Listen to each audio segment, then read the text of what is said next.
I am pleased to join my colleagues here today, the Foreign Minister of Guinea-Bissau, the Foreign Minister of Brazil, to sign these two important memoranda of understanding. The first, which we signed last, to renew the U.S.-Brazil partnership in education, and the second, to advance our common support for democracy around the world, in this case with Guinea-Bissau. Brazil's commitment to democracy has helped to put its residents on a path toward a better life, toward a future of prosperity and social justice for its citizens. We all know that educated societies are the most successful societies, so today we are agreeing to work together to build on the educational advancements we have already experienced. This is another area where the United States and Brazil have a great deal to share and learn from each other. Since the inception of the partnership in 1997, the U.S. Departments of Education and State have worked together to promote the sharing of information, teacher training, and exchange programs with Brazil. In particular, the partnership has resulted in 90 different types of exchange programs, benefiting over 500 people. By renewing our partnership today, Minister, we look forward to many new alliances of learning that can build bridges between our people.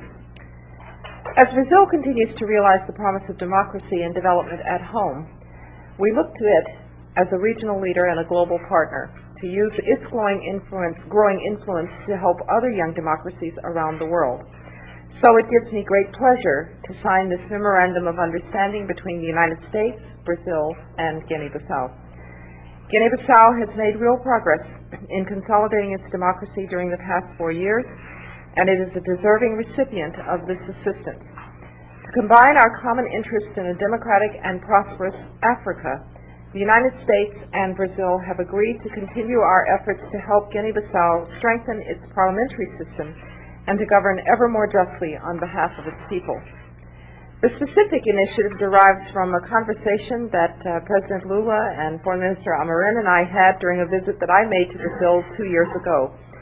President Lula had just returned from a trip to Africa, and he suggested that the United States and Brazil look for innovative ways to cooperate and help African countries address issues of governance, health, and education.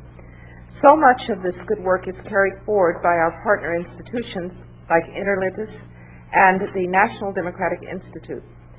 I am pleased that representatives of NDI are joining us here today.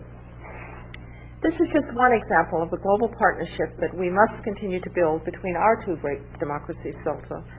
A partnership defined not just by how we relate to each other, but by the good that we do together.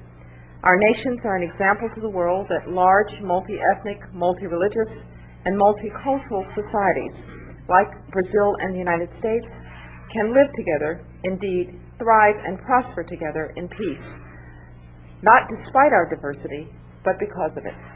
So let us continue to support all nations across the world that are working to secure the same principles of freedom, democracy, and prosperity for their own people.